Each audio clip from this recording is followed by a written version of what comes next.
Okay. Okay, now today we'll be discussing about I am roles. What is I am role is an I am identity that you can create in your account that has specific permissions. So first I'll tell main things. I'm not going to read these things. So what is the difference between I am user and I am role? What is I am user? A candidate. Yeah, he's a candidate with the credentials. Like he's having username and he's having password. And that user is having long-term credentials. Why? Because he's having his username and password. That's the reason he's having long-term credentials. But I am role is nothing but like I am the owner, root user, and I'm not going to share other person my credentials, not my credentials or user credentials. I'm not going to create any kind of username or password. Okay, I'm going to create to that person. Example, Prashant. I'm going to create I'm going to create a role to his account ID. I'll take his account ID and I'm going to create role, and it will be and I'm going to attach I'm not going to attach any policy. I'm just going to create a user with what permission should I give to that person, particular person, and I'm not going to share him any credentials. Okay, and this is short term credentials.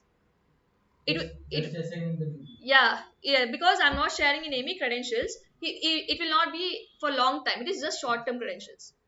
Okay, see, I am role is an I am identity that you can create in your account that has specific permissions, and I am role is similar to I am user in that in an AWS identity with permission policies that determine what identity can and cannot do in AWS. And instead of uniquely associated with one person, a role is intended to be assumable by anyone who needs. So I'm just going to create for some account. I'll just create a role, so anyone can use it. Now that is valid for 1 hour, so all the employees can use. Now I no need of going creating for everyone. Like anyone can use only for short period of time. I'm not sharing any credentials also. So I'll show the demo how to create a cross account. So instead of being uniquely associated with one person, a role is intended to be assumable by anyone who needs it. And next one, role does not have standard long-term credentials such as password or access key associated with it. They don't have any kind of long-term credentials.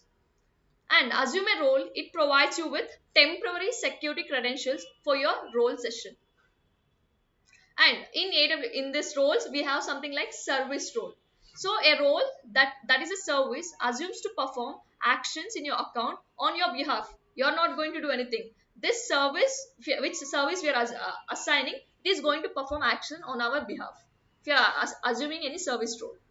And AWS service for role for an EC2 instance, a special type of service role that an application running on Amazon EC2 instance can assume to perform actions in your account. This EC2 instance is going to assume and perform any actions.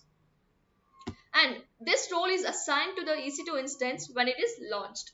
Example, now two services want to talk. Now example, I'm in EC2 service. I want to access something from S3 service. So I want to attach a role, and I can list whatever I want to list the buckets, whatever they are in S3. So I want to go to EC2 service and attach the role. Then these both services can talk. I will show the demo, then only you'll get to know. Okay, but you're getting the concept, no? Getting or no? I think you didn't get it. See, like I'm in EC2 service, so I don't have like access for S3. I want to access list of S3 buckets. I want to access how many buckets are there in that particular account. So in EC2 service, I have options like attach IAM role. If I'm attaching that role, I can for S3 service, I can access whatever the buckets is there in S3. So that is the scenario how it's going to work. So next we have something like AWS service linked role, a unique type of service role that is linked directly to AWS service. And service linked roles are predefined by the service and include all the permissions that a service requires to call other AWS services on your behalf. Whatever we studied there, same thing. And a linked service also defines how to create, modify, and delete a service linked role. Next, this is very important. This is not so important, just leave. This trust policy, they will ask in your interviews for sure. What is trusted advisor? What is trust policy? If you're going as 3 years or 2 years, for sure they'll ask this question. So what is this trust policy? Now I'm creating a role, right? I'm creating a role to some employees. So like how I'm creating the role, that I'm trusting that particular person or particular account, and I'm creating a role. That is nothing but trust policy. Okay. A JSON policy document in which you define the principles. Principle means users that you trust to assume the role. And a role trust policy is required resource based policy that is attached to a role in IAM. We are attaching resource based policy in a IAM. Resource based policy means what?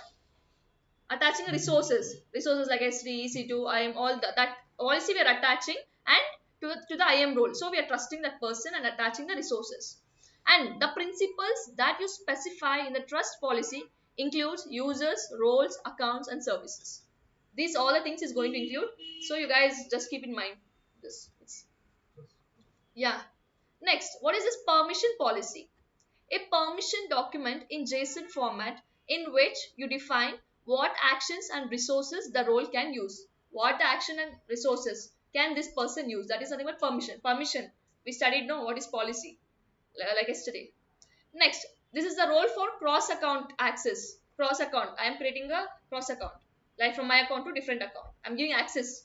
I'm not sharing him my credentials, or I'm not creating him username or something. I'm just creating a role to some other person. Like for you, I'll show demo. I'll just create a role to your account. You can access. If I'm giving permission to particular service, and you can access. Yeah, it will not be subroot user. How he will have root? What permission I'm giving only, no, he will get it. Yeah, if full, if I'm giving, okay, if I'm giving only S3 or specific only, it will not become good. Okay, next AWS STS. This is very important. What is STS means? Security Token Service. This is for temporary security credentials are generated by AWS STS. See example, I have created a role and that person want to access. So you want to attach the policy, that is STS. If he is attaching STS policy, he will get access for security credentials. Sorry, temporary credentials. Temporarily he can access. So we are going to attach STS policy for the role. We are using only for role purpose STS. And AWS STS is a global service. Next, common scenarios for temporary credentials. This is like web identity federation. So like this is just scenarios I'm giving for temporary credentials. Web identity federation. If the person doesn't have his AWS account and all, he can access for temporary using his Amazon, Facebook, Google, or OpenID Connect.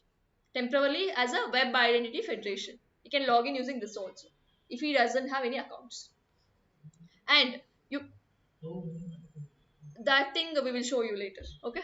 Next, you can exchange the credentials from the from that provider for temporary permissions to use resources in your AWS account. This is known as web identity federation approach to temporary access. As I told, if he doesn't have any AWS account, he can access for temporary purpose using Facebook, Google, all these things.